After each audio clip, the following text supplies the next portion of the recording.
यजमान जी आज हमारे पास आए, हमसे बोले सुनो, बोले हमें नहीं जाना कोनो मुहूर्त, कल नहीं में हो जाए वो तो हवन, जोन मुहूर्त हो जाए। पंडित जी ने कह दिया होगा कि 26 तारीख का मुहूर्त बन रहा है। यजमान जी का दिमाग खराब, 9 दिन ही में कड़ गए, अब 2 दिन और कड़े जाते। देखो पहली बात तो भगवान की कथा कहने के लिए, भगवान को प्रसाद पवाने के लिए किसी भी मुहूर्त की कोई आवश्यकता होती ही नहीं।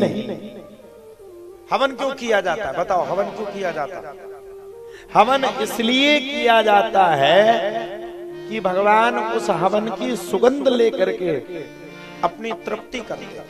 तो भगवान को तृप्ति करने के लिए कौन से मुहूर्त की आवश्यकता है? और एक बात बताओ, जब देश के प्रधानमंत्री या राष्ट्रपति जिसके ऊपर हाथ रख देंगे, नीचे वाले नेताओं की क्या मजाल जो कुछ कर दे। जब जिसके ऊपर भगवान का हाथ हो उसका ग्रह क्या मिटा सकते हैं? रावण तो पूरे ग्रह बांधे रस्सा से, तो वो तो भगवान है। इसलिए मन की तरंग मान करके भगवान की कथा करना चाहिए। अब एक बात बताओ, हम महीना भर में 4 कथा कर रहे हैं, अब चारों कथा में मुहूर्त अच्छा होगा, ये कैसे हो सकता है? अश्विनी भरणी कृतकारोहिणी है, सब नक्षत्र है, कोनो में काल योग है, कोई में सर्प योग। अब महीने भर कथा करनी है तो कैसे की जाती है? भगवान का नाम लेने के लिए ना किसी मुहूर्त की आवश्यकता है, भगवान का नाम लेने के लिए ना किसी दिन की आवश्यकता है, और भगवान का नाम लेने के लिए ना किसी व्यक्ति को सहमने की आवश्यकता है। कई लोग तो ये बताते हैं कि पूस के महीने में भगवान की कथा नहीं करना चाहिए। हाँ? मैंने कहा क्यों? बोले भगवान पूस के महीना भर यहाँ रहते नहीं। हमने कहा कहाँ जाते? बोले ये ताय नहीं रहते, गुस्सा न सबसे, एक मनोभीत का बात बता रहे। हमने कहा क्यों? बोले मुहूर्त नहीं रहता है। हमने कहा अगर पूस के महीना भर अगर भगवान की कथा नहीं करना चाहिए तो पूस के महीना भर भोजन भी नहीं खाना चाहिए। अन्न तो ठूस रहे हुंका को, और भगवान को नाम ले मुहूर्त नहीं है, मुहूर्त नहीं है। मुहूर्त हर समय है। जो दुनिया से हार करके आता है, अगर वो भगवान की शरण में चला जाए तो उसके जीवन का कल्याण हो जाता है।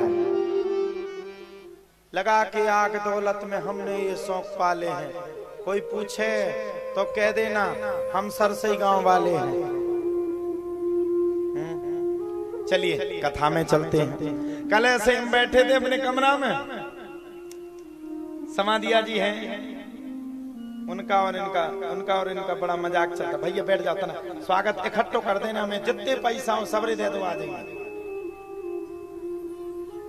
बैठे थे तो चाय पी रहे थे हम, तो सोनू ने पूछा समाधिया जी चाय पियोगे? तो समाधिया जी हम ता नहीं ही रे, वो ध्यान भूल गए। बोले चाय को पिया, जो चाय पिया तो बोले वो गधा हो। और हम चाय को गिलास अपने मुंह में नहीं थे, धुतरी में हमने उनता है देखो, बोले तुमसे नहीं कि भगवान की सौ में पतो नहीं है। तो हमने धन्य है सरसई, अब गदा तो बना ही दो। अब बजरी और बची का तो जना में बाभी ढोबा विवाह का आए नहीं, वो बड़े सीधे हैं। हाँ, अभी आज आए नहीं, और वो ध्यान भूल गए, हमारे तरफ नहीं देखे। और चाय वाले ने कहा चाय पियोगे? बोले चाय कौन पीता है? चाय वही पीता है जो गधा होता है। वो हम पी रहे थे, थुतरी में लगाए थे, हमने वह चाय नीचे रख दी। बोले आप पी लो। हमने नहीं। बोले कहा हमने कि अब पिए तो गधा। बोले ना पिए तो हमने विद्वान। बोले अब कब तक ना पियो? हमने कल तक ना पिए। धन्य है भैया सरसई।